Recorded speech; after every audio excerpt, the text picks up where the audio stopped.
Into the Dead, Our Darkest Days has just released its first major update, and it's a meaty one, so let's dive into it. Before we get into the cool new features, we have to talk about the major balancing changes in this update.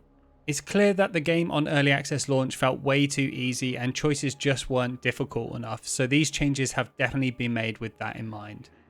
First, the number of survivors that you can send to scavenge per phase has been decreased from 3 to 1, with a max of 2 if you upgrade the map bench.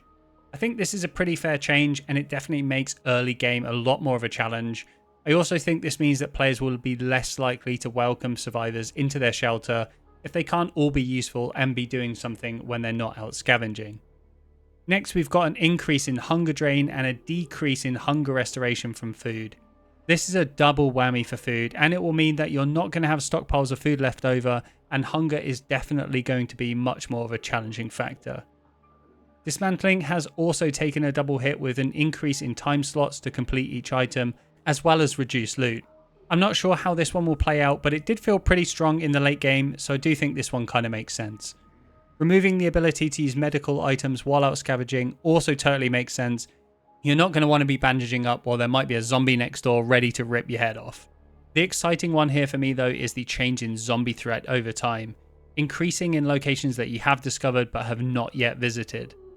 You'll need to be a lot more tactical with your location decisions, keeping in mind the loot that you need, survivors you might want to rescue, as well as escape plan items. Now onto the fun stuff. We have curveballs, a nice new dynamic element that introduces world events that appear at random times, some good, some bad. I like that these aren't just negative events because I think that would just feel too punishing, but I'm really keen to see what events we'll get here, especially because it mentions that it depends on certain survivors in your shelter too. We also have survivors, zombie survivors that you might encounter if you die at a location. I like to avoid dying at all costs, but I think this does add a nice touch of realism, and it's something to go back to when you're at that location. Another great addition is throwables. We've got bricks, we've got pebbles, and we've got pipe bombs.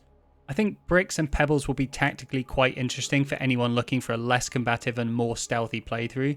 But let's be honest, we all want to lob a pipe bomb at a big horde of zombies and just watch it go boom. Door barging was also a much requested feature on Discord, and I think this is a nice one to add, especially since it does come with some downsides such as minor health loss and even injury, so definitely just use it as a last resort. We also have a new starting shelter and a whole bunch of new content, a family clinic in Kingside, Indigo Rose Hotel in Downtown District, and some nice UX additions as well.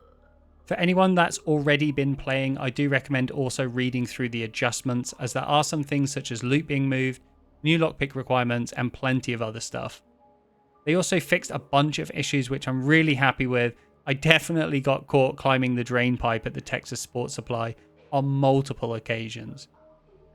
And that's it. Let me know what you think in the comments, and check out my Let's Play series currently running as well. Thank you so much for watching, and I'll see you in the next one.